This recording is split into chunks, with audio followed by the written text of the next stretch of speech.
Greetings and welcome everyone to an all-you-can-geek Gamecast. I'm one of your hosts, Jim Gast, joined by Mike Sneedy, What's up? uh, Tony Korkanakis, Yo. and Corey just dropped. I'm not sure what's happening here. I'm guessing he'll pop back in. He was just on our Gamecast, our movie cast, sorry. We did our best movies of 2025, so go back and check that out. We kept it pretty spoiler free, so like you guys can go through and hear our list, and we did a pretty good job of not spoiling any of these movies. We had some mild spoilers for stuff, but check out that best movies of 2025 episode. I forgot to mention next week is TV shows for us, and then after that will be games. So stay tuned for that coming up in 2 weeks. For now, though, a regular Gamecast, which we haven't been able to do. We didn't do last week. We already anticipated. But getting into what we've been up to, because I played a bunch of stuff. I played through and finished Metroid Prime 4. And that was a couple weeks ago, and I hadn't gotten to talk about it. Game was really good, really good. I'm wondering if it's going to make my list because it's still resonating with me pretty well. I hate sand. Anakin's not wrong. I hate sand. Just the middle part of Metroid Prime 4 just didn't... that was it. That was the only part for me that... Yeah. That's it. Because everything else was nice and tight and good. Yeah. Whatever. I get what they're doing with Breath of the Wild, trying to make something like that again, but some things just don't work that way. And yeah, for sure. Metroid's one of them. Yeah, the thing is that they said in an interview, they're like, yeah, by the time we realized it would have delayed the game even longer, and we didn't want to do that for the fans. I get that. Again, they just could have put fast travel in to fix a lot of that. It would have been fine. Like that world, that open world area would have been fine with fast travel. But then they would have probably had more people complain because of the way you have to finish the game. That's what I was thinking in the future. I was like, they probably didn't put it in there because you have to do things to finish the game. And that may cause a lot more of a gripe. But, it was good. Like I said, it could be on my list. We're getting into that. The other game I played, Hades 2. Played a lot of that game. It is... Oh, shoot. Hades... Sorry, guys. I have to run. I got a call. Okay, sorry. That's right. Sure. Okay. I'll be back, hopefully. See ya. All right. See you come back, I hope. So Hades 2 is a lot like Hades 1. And that's not bad. Nothing wrong with that. It was one on my list for Game of the Year. I remember that when I played Hades. It was that good. But I'm not sure what... big time it brings new. Nothing wrong with that. It's just like I'm enjoying it quite a bit. Maybe that I think, the spoil runs where you're like, I'm not going to make this run. This is not happening. I think there's less of that in this game. So they've done a good job. I guess it's balancing would be the right way to talk about that. So Hades 2 is a little better balancing. I like the characters a little bit in this one, but not as much as the first game. They're trying to be like some funny stuff, but I don't know. It's a very good game that I thought it kind of feels like an expansion. That's what it feels like. It feels like an expansion. Yeah. Which is no gripe on that entire series. I think it's a great game, but it's just like it could have been an expansion, But I'm playing that and Final Fantasy Tactics, which is a fantastic remake. I think we're going to mention that shortly here on the news, but it's a fantastic remake. Again, I think I'm going to make that on my... I think I'm going to put it on my list because it's how often you get Final Fantasy Tactics put on the of the year list. You know what I mean? Yep. I'm trying to be objective, to not just throw it in there for that reason. And that's why I'm not playing Suikoden until after we're done with the podcast because I don't want to have any... No, keep it off my list because I know how good that would be number one for me. Yeah. And I feel like that's a way... it doesn't deserve it. It does, but it doesn't. You know what I mean? No, that's totally fair. Totally fair. Yeah. Mike, what have you been playing? So, going back 2 weeks, because I finished it in 2 days, I played through Dispatch. Dispatch. Yeah. It was interesting to see. I was fine with the ending, but apparently it wasn't one of the good endings, as far as people said. I like my ending. I was fine with what happened. No spoilers. Certain characters acted like it was way worse than I thought it was, but whatever. And I also seemed like I made some pretty unpopular choices based on the percentages. Yeah, I think it's one of the funniest parts of the 4%. the Telltale games. Whenever you do, because this is a lot of the same developers. It's like, oh, Yeah, you and 15% of other players did this. It's like, what the hell? Like, what the hell? The other 85% do? My donut preferences are apparently not very popular. I'll just say that. Yeah. I mean, not only that, but there was actually decisions in the game with like interactions of characters where I was just like, 9%, really, guys out there, really. But there was a couple like that. I do love that recaps. Yeah. I did like the game. Great. I think I was bad at it based on the numbers. But I wasn't paying much attention to the actual gameplay for most of the game until near the end, where I was finally getting the hang of the dispatch stuff, and that's when the game ended. So I was a little annoyed by that. But no, it was good. I don't like the hacking thing, especially when there's like the viruses that come after you. I don't know how to do some of them at all, and it wasn't worth retrying for me. I failed a couple of those, and I was like, whatever. And then later on, though, when they gave you some certain things to fight them, I mean,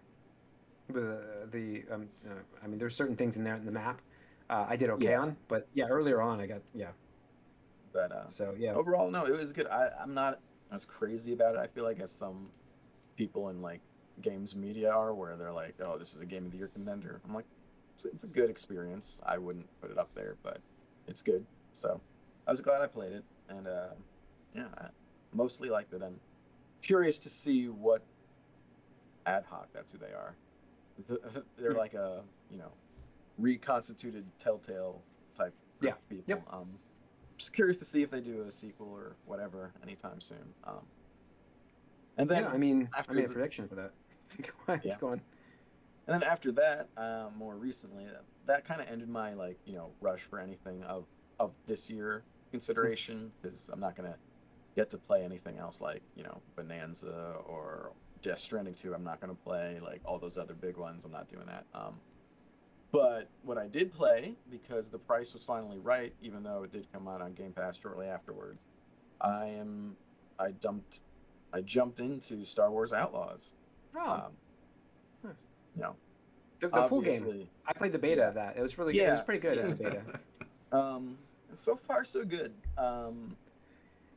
I don't really connect to the main character at all, and I do kind of think if this was a Han Solo game, it would have been. I think I mentioned that in my playthrough. If this was a Han Solo game and you were in the Millennium Falcon, I'm sorry, I think this would have been way better, but whatever.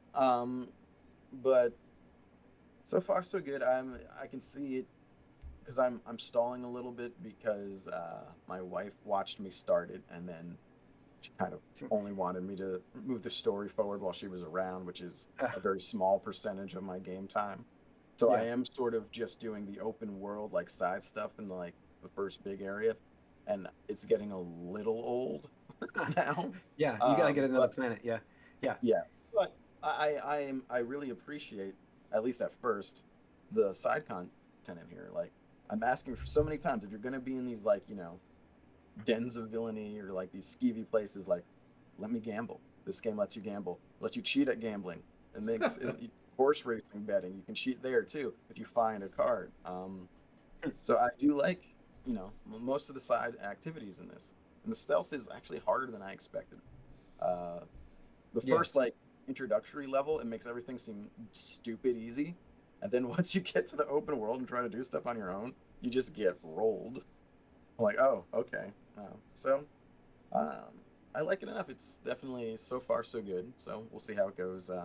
Hopefully I can pace it in a way that's more enjoyable soon. And hopefully Kay distinguishes herself as more time goes on, because I think that was my. I'm trying to think back, but I'm almost certain that was my gripe with the biggest gripe with the game was I just couldn't get attached to the character too well. And it's I don't know. I mean, she doesn't put her best foot forward. Like, she seems like naive and selfish early on. Like I said, my wife's watching this. She's like, "This girl sucks." I'm like, "Yeah, we'll see what happens." Yeah. So, but yeah, that's what I'm in now. Cool. Oh, and then lots of arc raiders too. Oh yeah.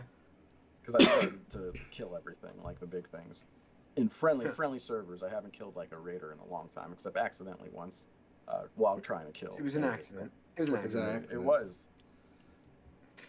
Sure, All man. right. So they say.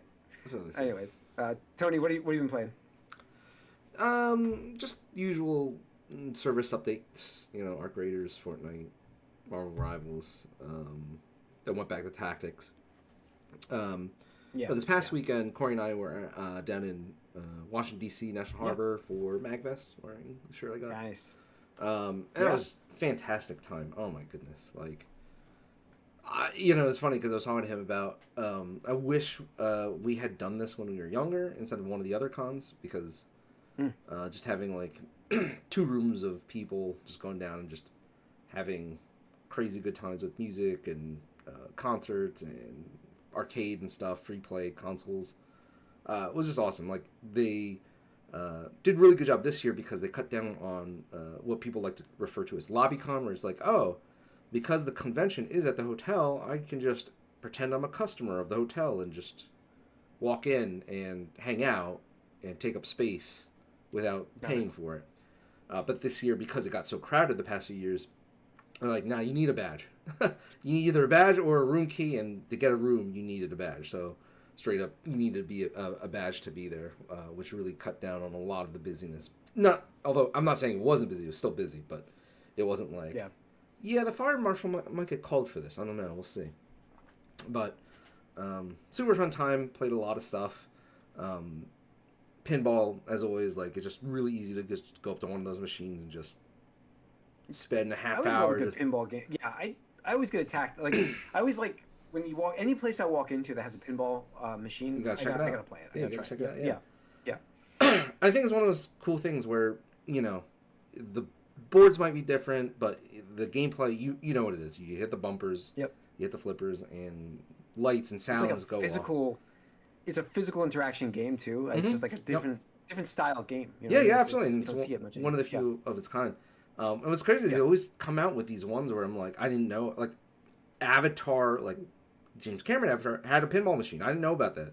Corey had to tell me about it. I was like, oh, that's pretty cool. I played this I think 90s Godzilla one or early 2000s Godzilla one. That was pretty cool.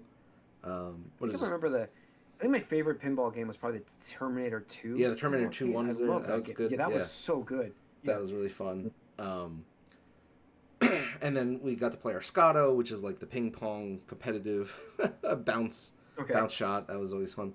And this year they had the Gundam units, but there's also a second Gundam game, which was like this crazy arcade setup that had 3 monitors, basically, like central and then like angled side ones, and you had these like, I guess, joystick thruster, like from like a cockpit airplane, right? Because you're in a Gundam, and that's how you control the unit and stuff. And it was just crazy fun. I wish I got to spend more time with it, but there's always a line, and it's to be cordial to other people. It's like, hey, get off after one play so people can rotate in and out. Yeah. But otherwise, I would have loved to have spent some more time there getting used to controls, because it definitely felt a bit more like a simulation-esque, because like you had to deal with like cooldowns and ammunition and all this other stuff, and I was like, oh, that's a lot of depth and nuance to this game, where it's not just like the other Gundam game, which is a bit more like virtual on. It's like, okay, you can just hit buttons and you'll do cool, fancy stuff, right? And got to check out the indie area. There was this one Korean I got really into called Don't Push Me. And it's super simplistic. It's a 1v1 game. Games. Yeah. It's a 1v1 game, 2D, pixel art. Like, you're both just square characters. Like, there's no... It's like one's like white with black eyes and one's black with white eyes, just inverse. And there's spikes on the side, like Mega Man-esque. Like just boss spikes that kill you, right? Yeah. And the whole object of the game is to push the other person into the spikes, which kills them in one hit. And each player gets 3 lives. The only buttons are one joystick to move your character, one button to jump, and then one button to do like a little like sudden push or dash or something like that. And that's it. And the rest is just trying to like capitalize on momentum or, bait them into doing a dash on you and you like moving out of the way. But we wound up playing this silly game for like 20 minutes or so until other people came up and were like, oh, can we get in some... Or we're like, oh, yeah, sorry. Like, we were just having so much fun. There's no way to hide us that we just played for like 20 minutes in a row. trying to outdo each other. I think Corey has a video, so I might have him upload that to the YouTube channel. Yeah, YouTube. Yeah. For those of you there. But I could talk an hour about this convention, but it's a great time, always a good time, and it's just really cool. Proto Men, for those of us who are elder gamers and conventioners, they debuted their third act soundtrack, which was ginormous. I didn't wind up going because it was just too crazy packed, and I was like, yeah, I don't really want to be in a room full of sweaty nerds at a convention, right? It's like a double whammy kind of thing. So I'll catch it on YouTube. But everybody, especially this time of year, exactly. So many flu going around. Surprisingly, it was very warm this week. It was like 40s and 50s the whole weekend. So I could have gotten away with it. But yeah, really good time. And when Corey gets back either tonight or next week, I'm sure he'll have other stuff to say. Or to tell. Cool. All right. That's what we've been up to. Let's jump into some news, guys. Let's talk Microsoft. We'll start with them because there's two reports to talk about here. One is they're going to have a developer direct, which is good news for gamers. Fable looks like it actually exists, and I think we're getting it this year. That's crazy. So? I mean, who knows? You think so? I don't know, but there's a lot of chatter about that I've seen. But we're going to see some gameplay. This is January 22nd, I believe, is when the direct is. They're going to have Forza Horizon 6, Fable, and I forget the other game. I'm drawing a blank on what that is going to be there. But we're going to go over a couple of that. The game shows gameplays for those games. I'm excited to see that, which is great. It's great. However, there are reports that we're going to see some massive layoffs this month for Microsoft as well. I've seen that out there. We always do. It's always. This is when they like to do it. Always. Right? It's always at the beginning of the year and always sometime in the summer. So. Yeah. So would they be ballsy enough to let people go like this week and then have the direct? Yeah, they've done it before. They've done that before. Why not? We're talking like 20,000 people. Like we're not. They've done that before. They've done that before. Yeah. Man. I mean, yeah. You're right. Nothing stops this train. Yeah, it's unfortunate, and it looks like it's going to be coming from the Azure cloud and Xbox are the biggest cuts. So big shock there. I don't know how much they're going to have left for cloud and for Xbox. The power of the cloud. Well, what's insane to me? What's insane to me, and again, like a broken record here. The years we had to talk about the acquisition of Activision Blizzard King, right? Yeah. Once studios get bought up, they only really get sold to other gigantic companies. And hey, what happens when you're the biggest company and you decide to get rid of a studio? Who's gonna buy a studio from Microsoft? Like, EA just got sold. Ubisoft doesn't have cash. Yeah. It's either Sony, who's also contracting and tightening their wallets, maybe Nintendo, but Nintendo historically doesn't do that. I mean, you look at nobody. So what's the alternative? You just shut them down. So you just lost. I'm down. You destroy all this talent that was built up. You destroy a studio for what? The IPs that are now dead and will never get revisited again? You're not using them, yeah. Right? Look at Perfect Dark. Perfect Dark, great example. How long ago did they acquire Rare? 20 years ago? 20-something years? 2000-something? It was such a big purchase when they did it, and they just haven't done anything with them, really. I mean, the Sea of Thieves was a big hit for them. Give them credit on that. Yeah, but that was an original IP, but... Yeah. But, like, Perfect Dark, they have done nothing, really, with nothing. 360 they did Perfect Dark Zero, right? Yeah, on 360, Yeah. Wasn't good, but it was a game. Wasn't good? Yeah. No, and this one was canceled so fast. I mean, there's so many cancellations that's why it's like Fable. It was shocking to see that they're going to show us gameplay because I really thought this game was going to be vaporware. Like I thought it was not going to exist. So, but yeah, I'm happy we're getting games. We'll see if these layoffs are true too. Which the worst part is the reports. It's the time of the year. You just said it, Tony. Like it happens, and it's just like 20,000 people. It sucks. It really does. And we'll see. I mean, we'll see what we get. It's just such a bad, just a bad taste. It's a bad taste. Mike, when you posted this one, the Marvel Rivals, so Deadpool? Yeah, news? Deadpool's coming, and the crazy thing is he's going to be, well, very complicated, first of all, but he's going to be a hero who could be all roles. He can be a vanguard, he could be a strategist, he could be a duelist. Really? And I have no idea how it's going to work. I mean, they try to show it in this trailer. It seems very complicated, like to the point where I'm a little afraid to ever even try this character. But that's what and they're the doing. character. You gotta try him. The other crazy part about the Deadpool character is you level him up, like you're playing him in a video, like fourth wall, like level up my stats, level up my whatever. So it's very meta-y. And again, no other characters in the game have that kind of mechanic or anything like that. So yeah, so it's pretty crazy. I'm excited to see what it's going to be like. Yeah, if it works at all. Like who? That's the other thing. Like how's that work with balancing? Total disaster. It might be a total disaster, and everything gets disappeared after a little bit. But I mean, it's going to be like get the Deadpool out. It's just going to be focused on the Deadpool. Don't let him level up. That's really what's going to be, right? I feel like that's what's going to happen. Or it could be completely ineffectual. You really don't know until people play as him. He does seem very complicated. They're already they're already going to nerf Gambit after he. Well, Gambit's been impressive, so. But so we'll see how that goes. But yeah, this is I mean, Deadpool's been teased since Wolverine had like Deadpool shit like all over him when he was there at the start of the game. So we've been waiting a while for him. I don't really like the character as a character too much, but I am curious about how he will play as a hero in this game. Again, I feel a little daunted by trying to learn how to deal with all that. The other fear with him is he's just going to be a duelist because that's all anyone wants to be. And so if they have a choice, they'll choose that. But it's a big swing for sure. It could change everything, really. Yeah. So the other thing is they also talked about a new PvE mode coming in with this upcoming season.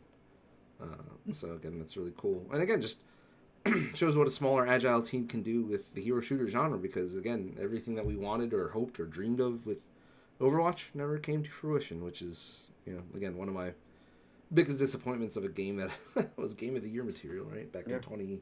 Yeah, absolutely it was. Yeah. So.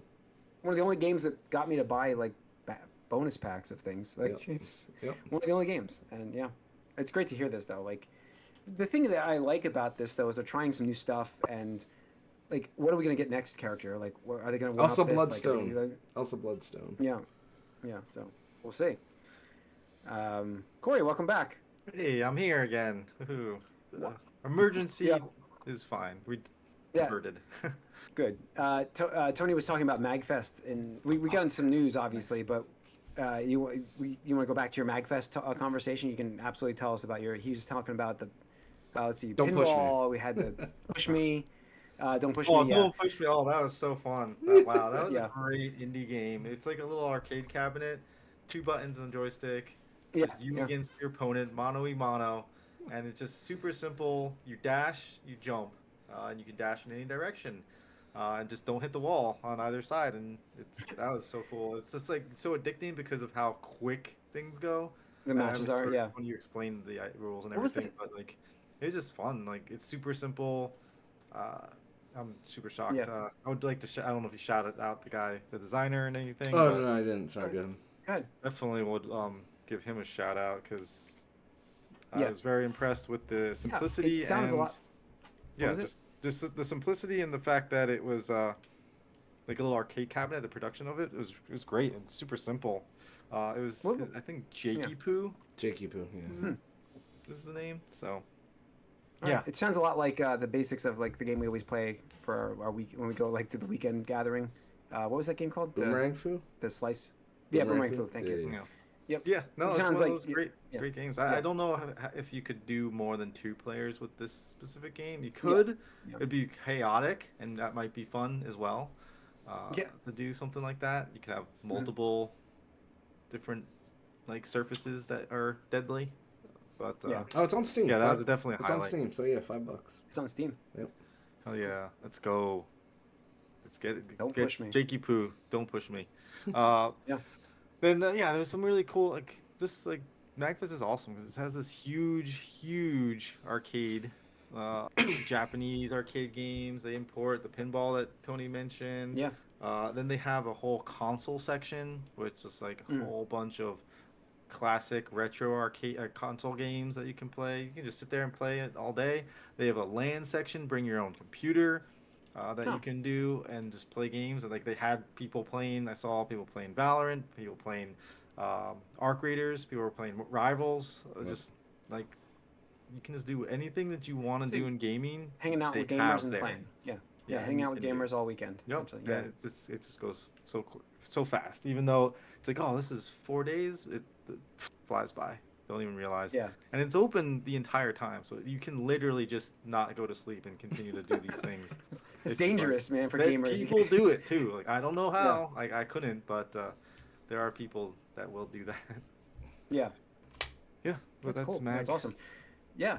All right. We got a couple more things in the news, a couple more things. I had mentioned on my bold predictions episode, I feel like there will be another Grand Theft Auto delay. Jason Schreier came out, and obviously he didn't say it's going to be delayed, but he did say that they have what's the exact word? Miscommunication here, actually, right? It's not content complete, with missions and potential new features still to be completed. So, it's not that he said the game was going to get delayed. So no, he did not. But there was a headline that was misleading that made it seem like absolutely it's a quick headline, and then he talked back. He's like, "No, that's not exactly what I said." So it is interesting. It's not like a foregone conclusion that it will be delayed, but certainly not a foregone conclusion that it will come out in November this year either. Yeah, I mean, I know game developers probably waiting to see like their games because everybody's trying to steer clear of that game clearly, and it's like. Do you just like blitz November if they move? I guess like that's how do you do that? But with game development, it's tough to do that. But I mean, I don't think it's going to make this year. I really don't. I don't think it's going to make it. So I think it's early next year. I really do. I could see it being like a late February, early March game. I think it comes out. You know, even if they delay some of those missions, they'll come up with a way to be like, oh, we'll include them down the line, like as DLC or pseudo DLC, games as a service kind of crap. Yeah, I think it comes out. They'll cut some stuff. It's like this island was supposed to be there. We'll add that later. We'll make it like a free update or something where it's like $10 and you get like 1 million shark card credits or whatever they call them. It's like they'll do something for sure to make it palatable, but I don't think they want to miss out on another year at this point. Yeah. We'll see. We will see. And then finishing on a good note here with the news, Final Fantasy Tactics OG director Yasumi Matsuno says he underestimated how popular the Ivalice Chronicles would be. He predicted the game would sell between 800,000 and 1 million copies over 3 years, but the game has already sold 1 million copies in 3 months. So, awesome. That it is just like you get the new gamers that want to play it, they've heard of it and haven't played it, and then you have the old game. Like I was talking about, I played the original, but I wanted to play this game, so you get that as well. It's a double dip almost, and it's good for them. Like, I mean, it's awesome to see. Like, you spend some time. Don't just give me a remake. Don't give me a remake and throw it out. You know what I mean? Like, don't just throw it out there. But spend some time in the game. Give us something interesting and new. And give us. What's funny is like they gave us the game that I thought we played back. That's the funny part about these Final Fantasy games, like Final Fantasy VII, and this game is like in my head. This all looked the same, but they've really updated the graphics in this game and the voice acting. And like you'd said, Tony, they had finished the voice acting stuff, like what I mean, like they finished the side characters stories, like their prompts, because they got very silent. Was it last third of the original game? Last third, I believe. So they finished that stuff and updated it, and it's just it's such a good, like we talk about it with Resident Evil 4, talk about it with Metal Gear Solid last year, and this those are remasters, but these even remakes are great to have if you update it enough. Don't just throw the game out, but at the very least, it's nice to have it on a modern platform, right? Because prior to this, again, playing the Final Fantasy MMO, there's tons of people I was like, guys, you need to play Tactics. It's like, well, how do I play it? It's like, well, go get a PS1 or a PS2, find a copy, the cost, find a memory card, or find a PSP, and same thing, memory card. It's like, there's no other way to play it. Yeah. Nope. That's that. That's the idea of it. And then like cost of some of this stuff, these games were like collector's items, so like the cost was high to buy the game itself at some point. So, it's good to see, and it also wrecks the resellers, like some of the reseller stuff in the market, like the $600 games and stuff. Yep. But and hopefully just this means that we get a proper tactics too. Yeah, hopefully. I was gonna say hopefully this. It's gonna be my bold prediction for next year. That'd be great. That'd be great. Like I'd love to see some like Corey. Like I love Sega dip into the Saturn side of things. Like we don't see anything from that era at all, and I'd love to see some of those games. Panzer Dragoon Saga. That one. I mean, they could. I know they lost it, but like they could remake that game. Absolutely, 100%. But it's who was it? Is it Sega that made that, or it was Sega? One of their developers. I don't know who. Is it one of their teams that? Who owns the rights? Who owns the rights? Sega, pretty sure. It's Sega. Yeah, I'm almost certain. Come on, fucking Sega. Because they just brought it out on the Xbox, didn't they? Yeah, there was a thing. Yeah, like the original. There was a just Panzer Dragoon something. Yeah. Yeah, so I mean, it's like there's a lot of good Saturn stuff that I just love to see come back. But yeah, it was Team Sega. Team Andromeda was the actual developer, which I don't know where they are now. But yeah, they don't need them. I mean, it'd be nice to get the original, but you don't need them just to do a remake or remaster. So no, that's what I'm saying. Like you could do it even without we don't have the code anymore because I think they lost that. But that doesn't matter. You can remake this game. You're gonna remake it anyways. What are you using the code for? Yep. All right. I think that's it on the news. Did I go through everything? We just double check. I don't want to miss. Yep, I got everything. We covered it. So that's going to wrap up this episode of the Gamecast, folks. Thanks for tuning in. Once again, we're live on Twitch Tuesday nights at 8 o'clock.